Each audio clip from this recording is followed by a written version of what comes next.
বন্ধুরা, কেমন আছো সবাই? আশা করি ভালো আছো। তোমাদের জন্য আরেকটি নতুন গল্প নিয়ে হাজির হলাম। গল্পটি মন দিয়ে শোনো, আশা করি ভালো লাগবে। আমার স্বামী একজন দুবাই প্রবাসী, ওর নাম জামাল। এলাকার লোক তাকে জামু বলে ডাকত। জামালের সাথে আমার বিয়েটা ছিল রিলেশনের বিয়ে। বিয়ের আগে ওর বাড়িতে আসার আগ মুহূর্ত পর্যন্ত আমি জানতাম না তার আরও একটি বউ বাড়িতে আছে। জামু দুবাই থাকা অবস্থায় মোবাইলে ভিডিও কলের মাধ্যমে আমাকে বিয়ে করে। বিয়ের 9 মাস পরে সে 4 মাসের ছুটিতে বাড়িতে আসে। কিন্তু মূল সমস্যা হলো সে বাড়িতে এসেও আমাকে তার বাড়িতে উঠিয়ে নেয়নি। মা বিভিন্ন অজুহাত দেখায়। সে আমার বাড়িতে সপ্তাহে 1-2 দিন এসে থাকে। আমি মধ্যবিত্ত পরিবারের মেয়ে। আমার বৃদ্ধ বাবা আছে, কিন্তু মা অনেক আগেই আমি ছোট থাকতেই মারা গেছে। আমার একটা মাত্র ভাই ছিল, সেই আমাদের সংসারের দেখাশোনা করত। তাছাড়া জামালের সাথে সম্পর্কের শুরু থেকে সেও মোটামুটি আমার একটা খরচ চালাতো। এমনকি মাঝে মধ্যে আমরা বড় কোনো অঙ্কের টাকার সমস্যায় পড়লে জামু আমাদেরকে মোটামুটিভাবে সাপোর্ট দিত। এইসব কিছু মিলিয়ে তাকে আর সন্দেহ করার কোনো অপশনই ছিল না যে সে বিবাহিত একজন পুরুষ, তার ঘরে আরও একটা বউ আছে। তাছাড়া জামালের চেহারাও মাশাল্লাহ ওপার বাংলার হিরোজিতের মতো। যাই হোক বন্ধুরা, এবার গল্পের আসল জায়গায় আসি। আমি একদিন জামালকে বললাম, তোমার ছুটি তো প্রায় শেষ হয়ে আসলো, আমাকে বাড়িতে উঠিয়ে নেবে কবে? গ্রামের মানুষ বিভিন্ন ধরনের কথাবার্তা বলতেছে। সে আমাকে বলল, এইবার দুবাই থেকে ঘুরে এসে তোমাকে উঠিয়ে নিয়ে যাব আমার বাড়িতে। আমি আর তার কোনো কথাই শুনলাম না, অনেক জিদ ধরলাম। আমার জিদের কাছে সে হার মানতে বাধ্য হলো, কারণ জামাল আমাকে প্রচণ্ড ভালোবাসত। তারপর জামাল বাধ্য হয়ে তার বাড়িতে নিয়ে গেল। বাড়িতে ঢুকে দেখি তার বাপ আমাদের কাছে এগিয়ে আসলো, সাথে একটা মহিলা, মোটামুটি সুন্দর চেহারা। মহিলাটি জামালকে জিজ্ঞেস করল, এটা আবার কে? জামাল তখন বলল, ওকে আমি বিয়ে করে এনেছি। এই কথা শুনে মহিলাটা চুপচাপ মন খারাপ করে সেখান থেকে চলে গেল। এবার জামালের বাপ অর্থাৎ আমার শ্বশুর জামালকে বলল, বিয়ে করছিস, ভালো কথা, দুজনকেই কিন্তু সমান চোখে দেখবি। জামাল মাথা ঝাঁকিয়ে বলল, ঠিক আছে বাবা। এবার আমি তো হতাশ হয়ে পড়লাম। জামালকে জিজ্ঞেস করলাম, ওই মহিলা কি তোমার কে? তখন আমার শ্বশুর আমাকে বলল, মা, বিষয়টা আমি ক্লিয়ার করছি। যাকে তুমি দেখলে ওটা জামালের আগের বউ। ওর বাচ্চা কাচ্চা হয় না। বিয়ের বয়স তো অনেক বছরই হলো। সেজন্যই আমি ওকে বলেছিলাম, প্রয়োজন হলে তুই আরেকটি বিয়ে কর। তাই হয়তো তোমাকে এই বাড়িতে আনছে। তুমি একটু টেনশন করো না। আমার বর বৌমা সে ধরনের মেয়ে না। মিলিয়ে চললে কোনোদিন তোমার সাথে দুঃখা লাগবে না। আমি অনেক উত্তেজিত হয়ে পড়লাম। কিভাবে আমি সতীনের ঘর করব? আবার ভাবলাম, আমি তো গরিব মানুষের মেয়ে। তারপরেও আবার মাটা বেছে নেই। এলাকার সবাই জানে আমি বিয়ে করছি। এখন আমি কিভাবে সেখানে ফিরে যাই? কষ্ট হলেও আমাকে এখানেই মেনে নিতে হবে। আমি চেষ্টা করলাম সেখানেই থেকে যাওয়ার। তারপরেই ঘটল মূল ঘটনা। বন্ধুরা, একটু ধৈর্য ধরে আমার কথাগুলো শুনবে। আমি কথা দিচ্ছি, গল্পটি শোনার পরে অনেক মজা পাবে তোমরা। তাহলে গল্পের মূল পয়েন্টে ফিরে যাওয়া যাক। জামালের ছুটি আছে আর মাত্র 18 দিন। আমি এই বাড়িতে আসার পর থেকে আমার বেশিরভাগ সময় আমার ঘরেই থাকি। এতে তার বর বউয়ের একটুও মন খারাপ হয় না। আমি বিশ্বাসটা বুঝে উঠতে পারি না। একটা মেয়ে মানুষ পৃথিবীর সবকিছু ছাড়তে পারে, কিন্তু নিজের স্বামীকে ভাগ করতে পারে না। এবার জামার ছুটি শেষ করে বিদেশে পাড়ি জমালো। কয়েকটা দিন আমার খুব মন খারাপ। বাড়িতে তো আমাকে দেখার মতো কেউ রইল না। কিন্তু আমার সতীনের ব্যবহারে আমি মোটামুটি খুবই সন্তুষ্ট ছিলাম। কারণ সে কখনোই আমার সাথে কোনো কিছু নিয়ে বাধাত না। সে শুধু আমাকে একটা কথাই বলতো, আমি জামালের বাচ্চার মা হতে পারিনি। তুই যদি বংশের একটা প্রদীপ জ্বালাতে পারিস তাহলে অন্তত আমি অনেক খুশি থাকব। যাই হোক, এভাবে চলছে আমাদের এই সংসার। হঠাৎ একদিন একটা বিষয় আমার চোখে পড়ল। এই ঘটনাটা প্রায় জামাল যাবার 8 মাস পরের কথা বলছি। রাত তখন প্রায় আনুমানিক 10টা। জামাল আমাকে ফোন দিচ্ছে। আমি কথা বলতে বলতে ঘরের বাইরে বের হই। 1 পা 2 পা করে আগাতে আগাতে আমার সতীন নীলার ঘরের দিকে এগিয়ে যাই। হঠাৎ একটা শব্দ আমার কানে আসে। শব্দটা কিরকম যেন একটা পরিচিত ছিল। অনেক সময় এমন আওয়াজ আমার মুখ দিয়ে বের হয়েছে। আমি ভাবলাম, জামাল বাড়িতে নেই। তাহলে নীলার ঘর থেকে এমন আওয়াজ কিভাবে আসছে? নাকি ওর শরীরটা খুব খারাপ হলো? আমি জামালকে বললাম, এখন ফোনটা রাখো, আমার খুব ঘুম পাচ্ছে। তাই বলে আমি ফোনটা রেখে দেই। এবার চুপি চুপি নীলার রুমের দরজার কাছে এসে আর পাতি মাঝে মধ্যে এই পরিচিত আওয়াজটা আমার কানে আসে, আবার মাঝে মধ্যে থেমে যায়। আমি ক্লিয়ার হতে পারছিলাম না মূল বিশ্বাসটা কি। তারপর আমি চিন্তা করলাম নিজের চোখে আগে বিশ্বাসটা দেখতে হবে। একটুকু ফুটো নেই যে আমি সেখান দিয়ে রুমের ভেতরকার ঘটনাটা দেখব। এবার আমি একটু পেছন দিক দিয়ে কাছে গেলাম।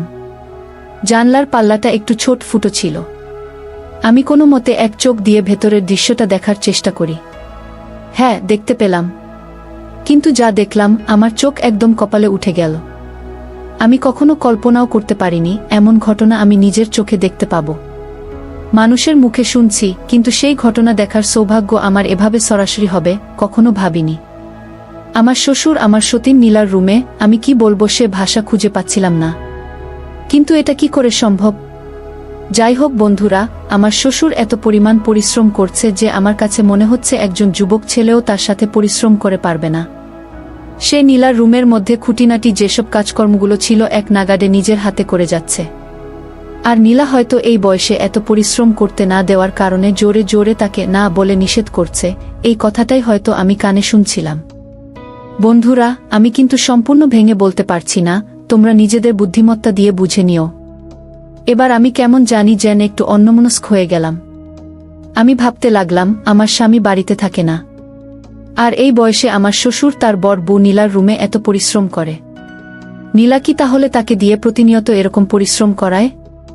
আমাদের বাড়িটা প্রাচীর দিয়ে চারদিকে ঘেরা। পাশের বাড়ির লোক আমাদের বাড়িতে গরু জবাই করে খাওয়া যায় তবু টের পাবে না। আর এই সুযোগেই হয়তো নীলা আমার শ্বশুরকে দিয়ে এই পরিশ্রমের কাজগুলো করায়। শ্বশুর খুব মনোযোগ সহকারে কাজগুলো করছিল। আমার শ্বশুর নীলাকে বলছে, বৌমা আর কি কাজ করতে হবে, নাকি আজকে এই পর্যন্তই থাকবে? নীলা তখন বলল, আপনার ছেলে বাড়িতে আসলে কোনো কাজই ঠিকমতো করে না। অনেক দিনের কাজকর্মগুলো ঘরের মধ্যে জমা হয়ে থাকে। সে কোনো দিনই কি খেয়াল রাখে না? আপনি না থাকলে আমার যে কি হতো? আমি নিজে নিজে এই কাজগুলো এভাবে করতে পারতাম না। আপনার জন্যই তো আমি এই সংসারে টিকে আছি বাবা। আপনি কত আমার খেয়াল রাখেন। আপনার ছেলে আরও একটি বিয়ে করছে, সেটা নিয়েও আমি মাথা ব্যথা করি না। কারণ কি জানেন? আমি ভাবি আমার শ্বশুর আছে। তাদের দুজনের কথাগুলো শুনে আমার মনের মধ্যে কি রকম যেন একটি ভালো লাগা কাজ করতে লাগলো।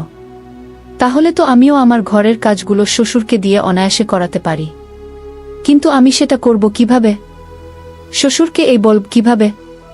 এই ভাবনা চিন্তা আমার মাথার মধ্যে ঘুরপাক খেতে লাগলো। একজন বিবাহিত মানুষ স্বামী বাড়িতে না থাকলে বাড়িতে কত কাজকর্ম জমা হয়ে থাকে। নিজের এই কাজকর্মগুলো একসময় মাথার উপর বোঝা হয়ে নিজের মানসিকতা খারাপের দিকে নিয়ে যায়। নীলা যা করছে হয়তো বা কোনো রাস্তা না পেয়েই শ্বশুরকে দিয়ে কাজ করাচ্ছে। অন্য কাউকে দিয়ে করালে হয়তো বা তার জন্য আলাদা পারিশ্রমিক দিতে হতো। তবুও আবার নানা মানুষের নানা কৈফিয়ত। যেহেতু আমার স্বামী বাড়িতে থাকে না, মানুষ তো বিভিন্ন ধরনের কথাবার্তা বলতেই পারে। সব দিক ভেবে চিন্তেই হয়তো নীলা শ্বশুরকে দিয়ে কাজগুলো করার উদ্যোগ নিয়েছে। তবে বৃদ্ধ বয়স, এই বয়সে এত লম্বা সময় ধরে না করালেও পারত। কাজগুলো জমে আছে বুঝলাম, কিন্তু অল্প সময় নিলে কি হতো? বন্ধুরা, এবার আমার মনের অবস্থাটা একদম অন্য রকম হয়ে গেল। আমি মনে মনে সিদ্ধান্ত নিলাম, না, আমিও একজন মানুষ। স্বামী যেমন তোমার এবং আমার সমান, তেমনি শ্বশুরও দুজনের সমান অধিকার। কিন্তু নিজের বিবেকের কাছে বারবার প্রশ্ন হচ্ছিল, সে তো আমার বাবার বয়সী, আমি কিভাবে তাকে এই কথাগুলো বলবো? আর এই কথাগুলো যদি আমি তাকে কোনোভাবে বলি, নীলা জানতে পারলে অবশেষে একটা ঝামেলা তৈরি হতে পারে। অবশেষে ডাকা যাবে, ওর ঘরের কাজও হবে না, আবার আমার ঘরের কাজও হবে না। তাই চিন্তা করলাম অনেক বুদ্ধি খাটিয়ে এমনভাবে কাজ করতে হবে যেন নীলা বুঝতে পারে না। এইসব ভাবনা চিন্তা করতে করতে দেখলাম আমার শ্বশুর ক্লান্ত শরীরে নীলার রুম থেকে ধীরে ধীরে বের হচ্ছে। আমিও কোনো রকম আওয়াজ না করে চুপচাপ নিজের রুমে ঢুকে পড়লাম। পরের দিন হঠাৎ করে আমার শ্বশুর একটু অসুস্থ হয়ে পড়ল। সে আমাকে বলল, ছোট বৌমা, তুমি একটু গরম দুধ জাল দিয়ে নিয়ে এসো তো। আমার মাথাটা কেমন যেন একটু ঘুরপাক খাচ্ছে। বসে থাকতে উঠতে গেলে চোখটা অন্ধকার হয়ে আসছে। আমি তখন মনে মনে বললাম, শ্বশুর আব্বা, এই বৃদ্ধ বয়সে তুমি যে পরিশ্রম করো তোমার তো এই অবস্থা হবেই। এবার আমার যেতে একটু দেরি দেখে শ্বশুর আমাকে আবার ডাক দিল। দৌড়ে সেখানে নীলা চলে গেল। নীলা বলল, কি হয়েছে আব্বা? শ্বশুর বলল, তেমন কিছু না, মাথাটা একটু ঘুরপাক খাচ্ছে আর শরীরটা কিরকম যেন খুব দুর্বল লাগছে। সেজন্য ছোট বৌমাকে দুধ গরম করে আনতে বললাম। আমি দুধ হাতে নিয়ে শ্বশুরের দরজার পাশে গিয়ে দাঁড়ালাম। তাদের সব কথা চুপচাপ দাঁড়িয়ে শুনছিলাম। নীলা তখন বলল, বাবা, আপনাকে কত করে বলছি, আপনি আমার রুমের কাজগুলো একটু কম করে করবেন, কারণ আপনার এখন বয়স হয়েছে। আমি চাই আমার শ্বশুর অনেক দিন বেঁচে থাকুক। আপনার ছেলের চাইতে আমি আপনাকে বেশি গুরুত্ব দিই, কারণ আপনার ছেলে তো বাইরে থাকে 12 মাস, তেমনভাবে আমার খোঁজখবর নেয় না। আচ্ছা আব্বা, সম্পূর্ণ দোষটা কি আমারই? নীলার দুঃখ কষ্টের কথা আমার শ্বশুর শুনে নীলাকে বলল, আমার ছেলেকে দিয়ে তুমি কি করবে? তোমার দেখভাল তো সবকিছু আমিই করি। আমার এই বয়সে আমি তোমার নিজের রুমের যে কাজকর্মগুলো থাকে সেগুলো করে দিই। আমার কাজ করবে নাকি তুমি খুশি না? নীলা তখন বলল, সত্যি কথা বলতে কি আব্বা, আপনি যেভাবে এই বয়সে কাজ করেন, যে পরিশ্রমটা দেন, এরকম পরিশ্রমের সাথে আপনার ছেলে আজীবনও কাজ করতে পারবে না। সে বিদেশে এসি রুমে বসে অফিসিয়াল কাজকর্মগুলো করে। পরিশ্রম কাকে বলে টের পায় না। কিন্তু আপনি যেভাবে বাড়িতে পরিশ্রম করেন, আমি শুধু একটা বিষয় ভাবি, আমার শাশুড়ি অন্তত মারা গিয়ে ভালোই করেছে। বেঁচে থাকলে হয়তো তাকেও এমন পরিশ্রম করাতেন। এবার আমার শ্বশুর বললেন, বৌমা, তোমার শাশুড়ি যখন বেঁচে ছিল সেই সময় আমাদের তখন জন্মই হয়নি। আমাদের দুজনের বয়সটা ছিল একদম ভরা যৌবনকাল। তোমার শাশুড়ি আমাকে ভাত খেতে দিয়ে পাশে বসে মুচকি মুচকি হাসছিল। আমি তাকে জিজ্ঞেস করলাম, কি ব্যাপার, আজকে তোমাকে একটু খুশি কেন? তোমার শাশুড়ি আমাকে বলল, এমনিতেই হাসছি। আমি তখন বুঝতে পারলাম হয়তো বা বেশ কয়েকদিন তোমার শাশুড়িকে দিয়ে তেমন কোনো বাড়ির কাজকর্ম করানো হয়নি। হয়তো বা পরিশ্রম একটু কম হয়েছে, যার কারণে সে এমন করে হাসছে। কারণ কাজকর্ম করা মানুষ বসে থাকতে পারে না। আমি তাকে বললাম, বুঝতে পেরেছি কেন তুমি এত হাসছ। আজকে এমনভাবে পরিশ্রম করাবো যাতে এই হাসি কান্নায় পরিণত হয়। তোমার শাশুড়ি তখন আমাকে বলল, দেখা যাবে কে কাকে কান্না করায়। পরিশ্রম কি আমি একাই করব? কাজ কি শুধু আমার একার নাকি? আমার তো শুধু দিক নির্দেশনা দেওয়া, আর সেই দিক ধরে তোমাকে দৌড়াতে হবে। তাহলে পরিশ্রম কার হবে বলো? আমি তখন বললাম, দৌড়াতে আমার অভ্যাস আছে, কিন্তু আমার পেছনে পেছনে তোমাকেও যে দৌড়াতে হবে। তোমার শাশুড়ি তখন বলল, পেছনে পেছনে দৌড়ালে সমস্যা নেই, সামনে তো তোমাকেই থাকতে হবে। আমি বললাম, ঠিক আছে, আজকে যত কাজকর্ম আছে আমার সাথে ধরে ধরে তোমাকে করতে হবে। তোমার শাশুড়ি তখন বলল, ঠিক আছে, আমি রেডি আছি। পরিশ্রম করতে আমার কোনো অসুবিধা নেই, কারণ তোমার বাড়িতে যখন আসছি তখন এই পরিশ্রম স্বীকার করেই আসছি। বড় মুরব্বীরা বলতো, শ্বশুর বাড়িতে নাকি কাজ করে টিকে থাকতে হয়। এই কাজ করার মধ্যে যে এত আনন্দ আছে, এত সুখশান্তি আছে, যারা বিবাহিত মানুষ তারাই বোঝে। এবার তোমার শাশুড়ির সাথে আমার কাজকর্মের পালা চল, কে কত কাজকর্ম করতে পারে। এক পর্যায়ে আমরা খুবই পরিশ্রমের সাথে বাড়ির যত কাজ জমানো ছিল করতে থাকলাম। কাজ করার পূর্বে প্রথমেই শুরু করলাম আমার বাড়ির সাথে একটা ছোট্ট পুকুর। সেই পুকুরের চারধার দিয়ে এত পরিমাণ ঝোপজঙ্গল বেঁধেছিল, বেশ কয়েক মাস মনে হয় পরিষ্কার করা হয়নি। তোমার শাশুড়ি বলল, তুমি নিজের হাতে আগে সেগুলো পরিষ্কার করে এসো। আমি খুব যত্ন সহকারে সেই পুকুরের চারপাশের ঝোপজঙ্গলগুলো পরিষ্কার করতে থাকলাম। তোমার শাশুড়ি শুধু আমার দিকে তখন চেয়ে চেয়ে দেখছিল। আমি তাকে বললাম, আমি কাজ করছি আর তুমি তাকিয়ে দেখছো? এই না তুমি বললে যে আমিও পরিশ্রম করব? তোমার শাশুড়ি তখন বলল, যেটা যার কাজ তাকে সেই কাজই করতে হবে। তবে বাড়িতে তো আমি বেশি একটা কাজকর্ম করি না, তাহলে তুমি খাটাখাটনি কম করার কথা বললে কেন? আমি বুঝতে পারলাম শ্বশুর আমার কথাতে সন্দেহ করছে। আমি তখন বললাম, এই যে আপনি দোকানপাটের উপরে যান, এলাকার মধ্যে মানুষের বিচারাদি করে বেড়ান, এইসব পরিশ্রম থেকে একটু নিজেকে বিরত রাখতে বলেছি। কারণ আমি চাই আমার শ্বশুর সুস্থ-সবল থাকুন। এখন আমার শ্বশুর মুচকি একটা হাসি দিয়ে বলল, পরিশ্রম তো অল্প হলেও করতে হবে, নইলে শরীর ভার হয়ে যাবে বৌমা। আমি আর বেশি কথা না বাড়িয়ে সেখান থেকে চলে আসলাম। পরের দিন সকালবেলা লক্ষ্য করলাম নীলা এবং আমার শ্বশুরের মন আজকে খুব ফুরফুরা। দুজন যখন বাড়ির মধ্যে সমাজ নিয়ে কথা বলছিল, তখন একজন আরেকজনের দিকে চোখ তুলে তাকাচ্ছিল। তাতে বুঝতে পারলাম হয়তো বা আজকে তাদের মধ্যে ভালো একটা বোঝাপড়া হতে পারে। আমিও সচেতন থাকলাম, আজকে তাদের বোঝাপড়ার মধ্যে আমিও একটু শামিল হব। রাতের খাবারটা সবাই একসাথেই খেলাম। আমি বসছি, তারপরে আমার শ্বশুর বসছে এবং শ্বশুরের সম্মুখে বসছে নীলা। সবাই একসাথে যখন খেতে বসছি, নীলা তখন চোখের ইশারায় শ্বশুরকে কি যেন বোঝালো। বিষয়টা আমি দেখতে পেয়ে ওর না দেখার ভান করে থাকলাম। এবার খাওয়া দাওয়া শেষ করে যার যার রুমে এসে শুয়ে পড়লাম। আমি তো আজকে ঘুমাবো না, দেখব জল কোথায় গিয়ে গড়ায়। তারপর রাত বাজে 12টা। চারদিকে নিঝুম, শুধু ঝিঙি পোকার শব্দ। আমি উঠে বারান্দার উপরে দাঁড়ালাম। আমার গাটা কেমন যেন ভার হয়ে আসলো। চারদিকে নিঃসঙ্গ, একলা একলা আমি বারান্দাতে দাঁড়িয়ে আছি। এবার নীলার রুমের দিকে রওনা হলাম। 2-1 পা করে নীলার দরজার সামনে গিয়ে আড়ি পাতলাম। দেখলাম কোনো শব্দ নেই, কোনো কিছুর ভাঁজ পেলাম না। ভাবলাম হয়তো শ্বশুর মশাই কয়েকদিন আগে অসুস্থ হয়েছিলেন, যার কারণে সব কাজকর্ম থেকে বিরত নিয়েছে। আবার ভাবলাম ওদের দুজনের আজকে যেভাবে চোখে চোখে কথা বলতে দেখলাম, তাতে তো খুবই ভাবনায় পড়ে গেলাম। এবার শ্বশুরের রুমে গেলাম। গিয়ে দেখি দরজা খোলা, ভেতরে মানুষ নেই। তাহলে নিশ্চয়ই নীলার রুমে। আমি জানালার পাশে গেলাম, ঠিক সেদিন যে জানালায় দাঁড়িয়ে যে ফুটো দিয়ে আমি ওদেরকে দেখছিলাম। এবার চোখ রাখলাম সেই ফুটো দিয়ে, কিন্তু আজকে আর দেখার কোনো অপশন পেলাম না, কারণ ওই ফুটোটা হয়তো নীলার চোখে পড়েছিল। সন্দেহের জায়গা থেকে নীলা ফুটোর সামনে কি যেন দিয়ে আটকে রেখেছে। ভেতরে কিছুই দেখা গেল না। অনেক চেষ্টা করলাম, কোনো মতে পারলাম না। তারপর আমি ফিরে চলে আসলাম, কারণ বাড়ির বাইরে কত সময় ধরে একটা মেয়ে মানুষ দাঁড়িয়ে থাকা যায়, কোত্থেকে কে দেখে ফেলে বলা যায় না। এবার বাড়ির মধ্যে আসলাম। এসে নীলার দরজার সামনে আবার যেতেই দরজা খুলে সামনে এসে দাঁড়ালো আমার শ্বশুর। সে আমাকে দেখে চমকে উঠল। পেছো পেছো করে বেরিয়ে আসলো নীলা। নীলার দিকে তাকিয়ে দেখলাম তার চোখ মুখের দিকে তাকানোর কোনো ব্যবস্থা নেই। এবার আমার মনের মধ্যে একটা বিষয় ক্লিয়ার হলো। ভাবলাম এই ঘটনাকে কেন্দ্র করে আমার শ্বশুরকে দিয়ে আমার কাজকর্মগুলো করতে বাধ্য করব। এখন শ্বশুর আমাকে বলল, ছোট বৌমা তুমি এত রাতে এখানে?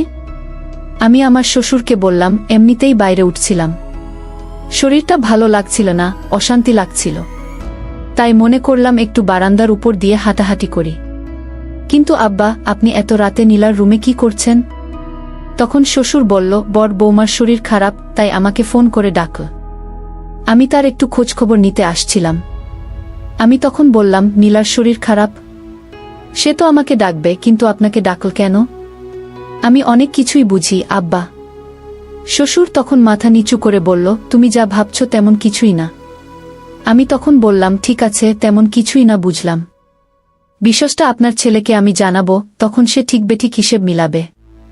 আমার শ্বশুর আমার হাত চেপে ধরল। নীলা এসে আমার পা চেপে ধরল। আমাকে আমার শ্বশুর বলল, বৌমা তুমি যা ভাবছ সবই ঠিক, কিন্তু তোমাকে অনুরোধ করে বলতেছি, আমি তোমার বাবার মতো। তুমি এসব কোনো কথা আমার ছেলেকে বলো না। আমি ভুল করেছি, অন্যায় করেছি। এইসব উপকারের কাজ আপনি আর কখনো কারো জন্য করব না। এবার নীলাকে বললাম, তুমি রুমে যাও। আমার শ্বশুরকে বললাম, আপনি এদিকে আসেন। শ্বশুরকে আমি আমার রুমের সামনে নিয়ে গেলাম। তাকে বললাম, আপনি এসব নিয়ে কোনো টেনশন করবেন না, কারণ আমি চাই না আপনি এই বয়সে আপনার ছেলের ভাতকাপড় থেকে বঞ্চিত হন। কিন্তু আমার একটা শর্ত আছে। শ্বশুর আমাকে বলল, শর্ত? আমি বললাম, আপনি নীলার যে কাজকর্মগুলো করেন ঠিক সেইভাবে, বরং ওর চেয়ে বেশি সময় দিয়ে আমার কাজকর্মগুলো করে দিতে হবে, কারণ এসব কাজগুলো আপনার ছেলের আশায় ফেলে রাখতে পারি না। সে কবে আসবে সেদিন আমার ঘরের ভেতরগুলো পরিষ্কার করবে? আমি ততদিন এরকম নোংরা রুমের মধ্যে বসবাস করব? তা হবে না বাবা।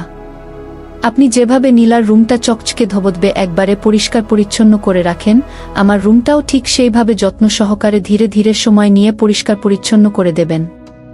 কেমন দেবেন তো? আমার কথা শুনে আমার শ্বশুর অনেক খুশি হল। বলল, বৌমা আমি তো ভয় পেয়ে গিয়েছিলাম। অবশ্যই আমি তোমাকে অনেক দিন ধরে এই কথাটা বলতে চেয়েছি, কিন্তু বলিনি, কারণ তুমি হয়তো বা কোনো কিছু মনে করতে পারো। এখন আমি নিশ্চিন্তে নির্ভয়ে থাকলাম। আজকে নীলার রুমে অনেক আবর্জনা ছিল, ওগুলো পরিষ্কার করতে আমার গা ঘেমে গেছে। আজকে পারবো না। আমি কালকে তোমার রুমে এসে তোমার আলমারি থেকে শুরু করে রুমের ভেতর বাইরে সবখানে পরিষ্কার করে দেব। একটু সময় ও ধৈর্য ধরো। তারপর শুরু হলো আমার রুমের কাজ। আমার শ্বশুর এই বয়সে এত সুন্দর করে ঠিক ধৈর্য সহকারে বাড়ির কাজকর্মগুলো করতে পারে ভাবতেই পারিনি।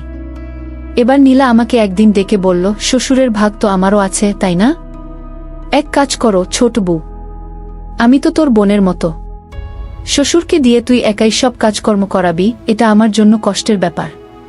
সে তো আমার রুমের কাজকর্মগুলো করত, বাজারঘাট থেকে শুরু করে সব কাজ করে দিত। আজকের থেকে তোর আর আমার কাজ মিলেমিশে শ্বশুর করবে। এটুকু কি করতে দিবি না? তুই হয়তো বেশি সময় ধরে তাকে খাটিয়ে নিস, আমার কাজগুলো অল্প সময় নিয়ে করলেই হবে। আমিও ভাবনা চিন্তা করে রাজি হয়ে গেলাম। আমার শ্বশুর, আমার সতীন নীলা আর আমি মিলেমিশে সংসারের কাজকর্ম সহ সুখের সংসার শুরু করলাম। বন্ধুরা, এই গল্পটা কেমন লাগলো? যদি একটুও তোমাদের কাছে ভালো লেগে থাকে তাহলে আমাদের কষ্ট সার্থক। বন্ধুরা, ভিডিওটাতে একটা কমেন্ট, একটা শেয়ার এবং আমাদের নতুন চ্যানেলটি সাবস্ক্রাইব করে আমাদের সাথেই থাকবে। সবাই নিজের দিকে এবং পরিবারের দিকে খেয়াল রাখবে। সবার সুস্বাস্থ্য কামনা। আল্লাহ হাফেজ।